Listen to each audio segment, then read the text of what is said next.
Hey, YouTube, Skajaramas here. Before we get into the meat of this news story, I really quickly want to let you know that I am experimenting with a new means of recording my voice that will hopefully cut down on edit times dramatically. Notably, its primary function is so I can just apply a voice filter without having to pause my recording. It should help make my audio sound much more natural and just allow me to add the effects willy-nilly. So, for example, right here you can tell I just added the filter, and now I've taken it off, simply with a key press. That was just a quick demonstration. This chapter will be more of a practical field exercise to see how well it works in practice. Do give me your feedback on this. I want to make sure I'm doing it right and not screwing anything up. With that said, I've kept you long enough. Let's get into the story and hopefully enjoy it. See you there.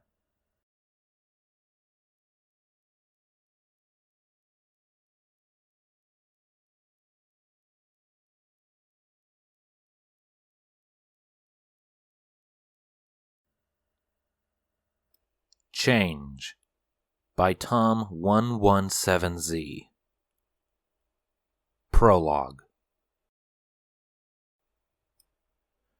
A mother will do a lot for her child, even give them up if it meant them having a safer life growing up, despite the obvious pain that comes for the parent. Darkness hung over the equestrian capital city of Canterlot. The city was quiet as the moon hung low, the mare that controlled it silently watching the planet below. The only activity in Canterlot's higher-end districts belonged to the occasional patrol of the city's guards or the odd stray animal prowling the night in search of food. Most of the night activity took place in the lower districts of Canterlot, where all of the nightclubs and speakeasies were located. But tonight was different. Tonight, Canterlot was host to a cloaked visitor, prowling through the streets. The visitor had an equine form, but was trying to avoid being seen by any pony, guard, or random civilian. Taking a break in an unlit alley, Queen Chrysalis removed her hood, ensuring that no pony was watching.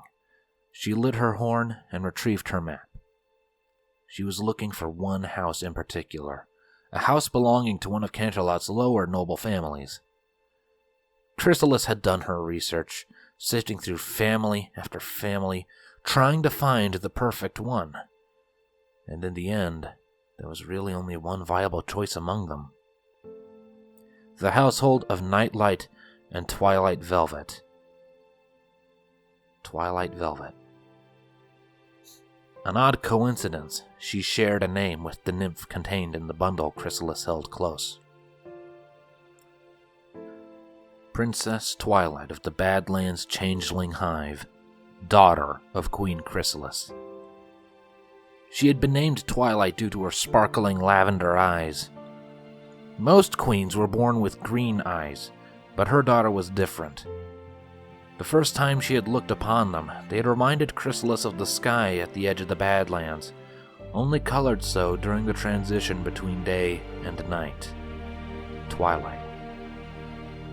Twilight's carapace was pitch black, and holes were lining her hooves, just like with every other changeling.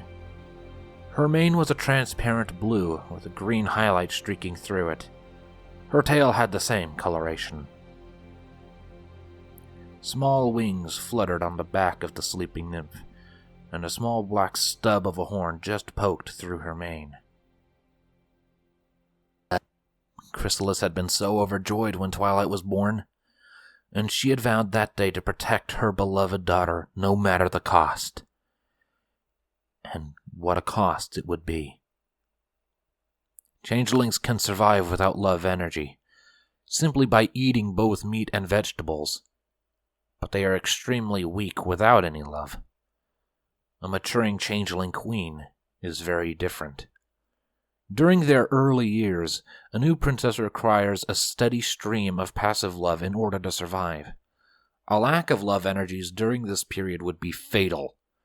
The problem is even more striking during puberty and young adulthood, where the transition from princess to queen begins. During this stage, the Ling changes from needing passive love to active love, and with this change comes a huge hunger, needing more love in a short space of time than they have ever absorbed throughout their lifetime. Therein lays the problem. The Badlands Hive was in the middle of the worst love shortage for over 200 years. The amount of available love energy in the hive would never be enough to sustain the newborn ling. Chrysalis loved her daughter more than anything, but the love from one changeling can't be absorbed by another. It had to be from the reservoir, the name for the hive's communal love storage, or another sentient species. So Chrysalis had to make a choice. Give up her daughter, or watch her starve to death. She chose life. Nightlight and Twilight Velvet already had a son, a young colt by the name of Shining Armor. The couple had been noted as one of the most loving families in Canterlot, and her spies had told her that Shining had been wishing for a sister for quite some time. Anything and everything counted when it came to saving Twilight. Chrysalis finally spotted the house she was looking for, and quickly made her way up to it. Standing just by the front door, Chrysalis looked down into the bundle she carried, watching as Twilight sleepily opened her eyes. A small giggle emerged from Twilight as she booped Chrysalis's muzzle with her hoof. A warm smile crossed Chrysalis's face, but tears also came to her eyes. Giving her up was the hardest thing she had to decide, and likely ever would have to do. Shh. Go back to sleep. And remember that. Chrysalis choked down a few of her tears. That I will always love you. Chrysalis gently nuzzled her daughter, who slowly closed her eyes and drifted back into a peaceful slumber. Chrysalis's horn lit up and enveloped Twilight, slowly replacing the changeling nymph with the image of a small lavender unicorn filly. I will always be close by, my child. I will always keep you safe. Slowly and reluctantly, Chrysalis placed the bundle on the doorstep. Next to the bundle, she prepared to place a small piece of paper with a name written on it. While changelings don't tend to have last names, ponies do. So Chrysalis had to invent one for her. As Chrysalis looked down at Twilight, a patch of cloud moved out of the way, and the moonlight shone through. Twilight rolled in her blankets, and as she did so, one of her eyes cracked open. For the briefest of seconds, the moonlight sparkled back up at Chrysalis before Twilight closed her eyes and rolled back over. That was it. She knew her daughter's name.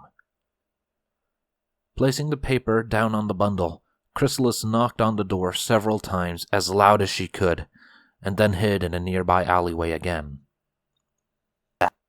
Light switched on upstairs, slowly progressing to the ground floor until the door swung open, bathing the doorstep in light. A very, very tired Twilight Velvet emerged. Squinting her eyes, Velvet called out, "Hello?" Nightlight quickly came up behind her and swung a glance up and down the street. Seeing nothing, he shook his head.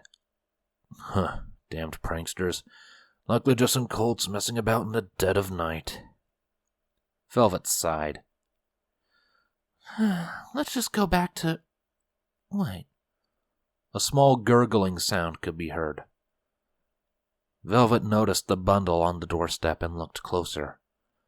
She was met with the face of a sleeping lavender filly, with a dark blue mane and a pink highlight streaking through it. Huh? Nighty, look at this! What is it, dear? A newborn filly? On our doorstep? Who would abandon the poor thing like this? I don't know, but we can't just leave her out here like this. You're right, bring her in. Oh, Shining's going to love this. Well, dear, you better go and wake him then. Velvet smiled. Nightlight retreated into the house to wake his son, while Velvet gently picked up the bundle and examined the filly within. Hello there. What's your name? It was then Velvet noticed a small piece of paper. Levitating it up to her, she read the name out loud. Twilight Sparkle.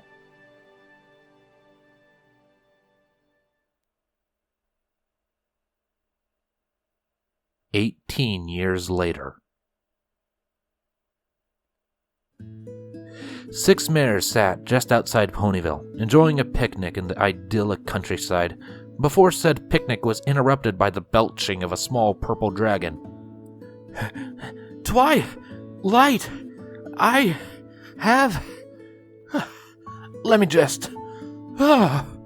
Spike sputtered out, before a belch and a roar of green flames erupted from his mouth, causing a note to appear in front of Twilight. Twilight picked up the scroll and read it out loud. Dear Twilight, I am sure you are as excited as I am about the upcoming wedding in Canterlot. Wedding? Twilight became confused.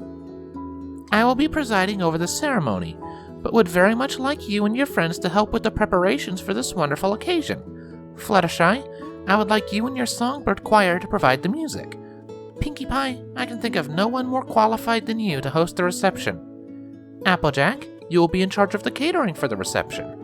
Rainbow Dash, I would very much appreciate it if you could perform a sonic rainboom as the bride and groom complete their I-do's. Rarity, you will be responsible for designing the dresses for the bride and her bridesmaids. At that point, Rarity seemed to stop functioning.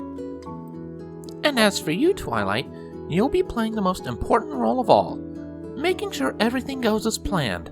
See you all very soon. Yours, Princess Celestia. But I don't understand. Who's getting married?